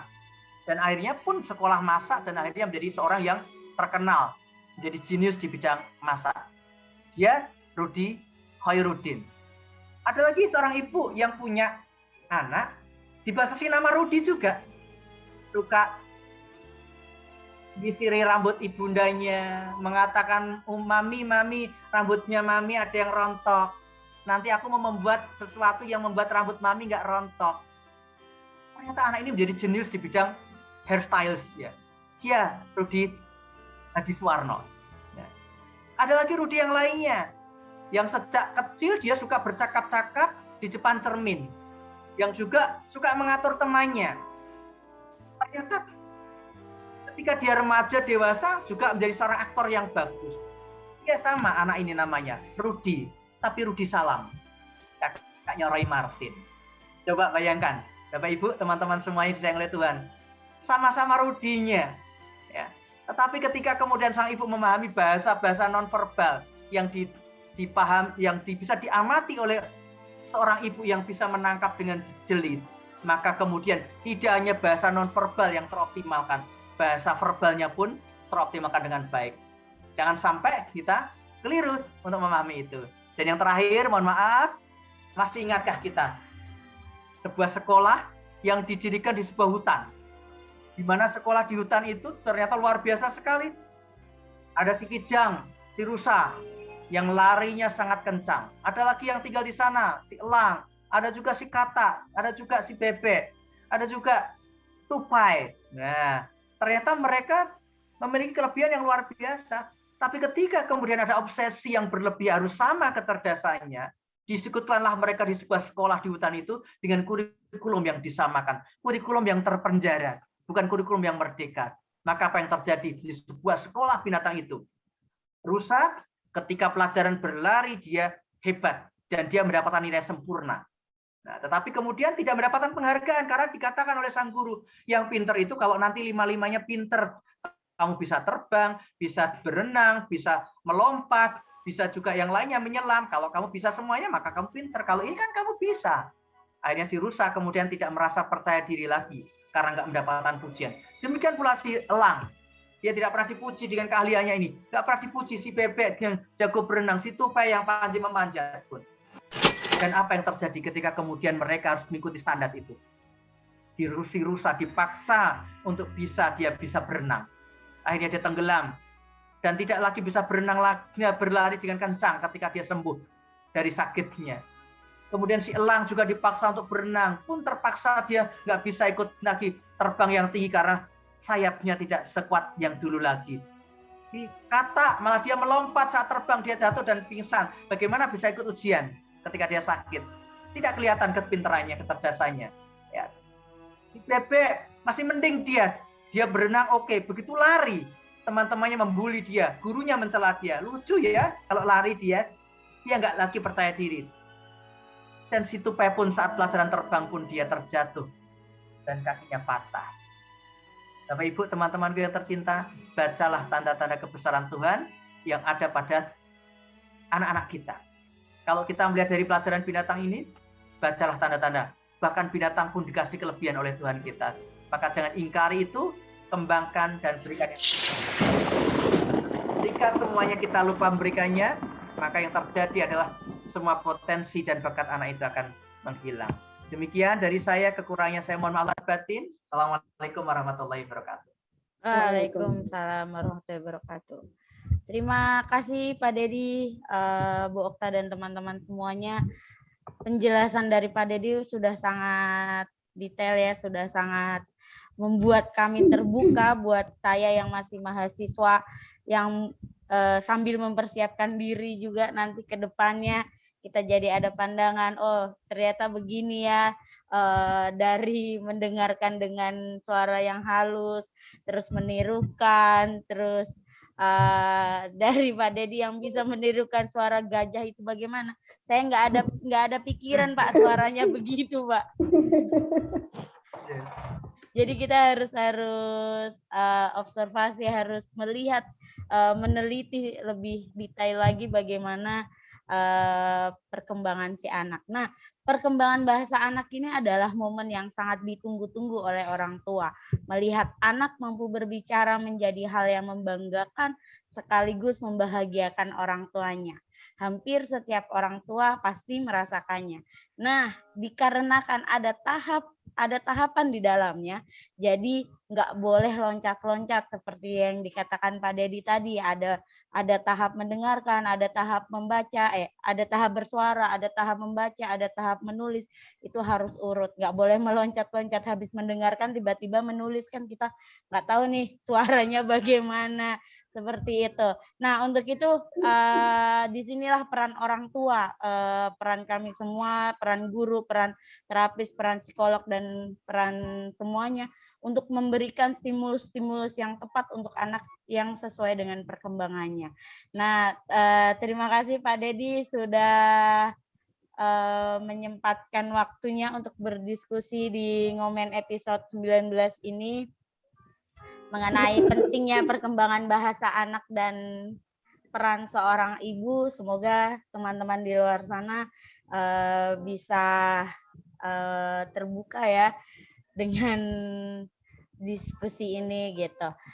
Sebelum kita tutup, mungkin teman-teman yang belum subscribe jangan lupa di subscribe dulu, jangan lupa like, jangan lupa share karena ini sangat penting tidak hanya untuk ibu, untuk calon ibu, dan untuk yang masih remaja dewasa ini sangat penting juga teman-teman. Jadi cobalah di share ke teman-teman semuanya, mau perempuan mau laki-laki, karena perannya itu sama pentingnya ya Pak ya.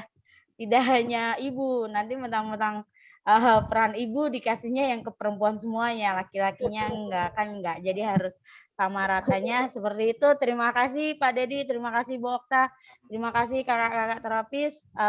Sampai jumpa kita di Ngomen episode 20 di bulan depan. Terima kasih. Wassalamualaikum warahmatullahi wabarakatuh. Waalaikumsalam warahmatullahi wabarakatuh.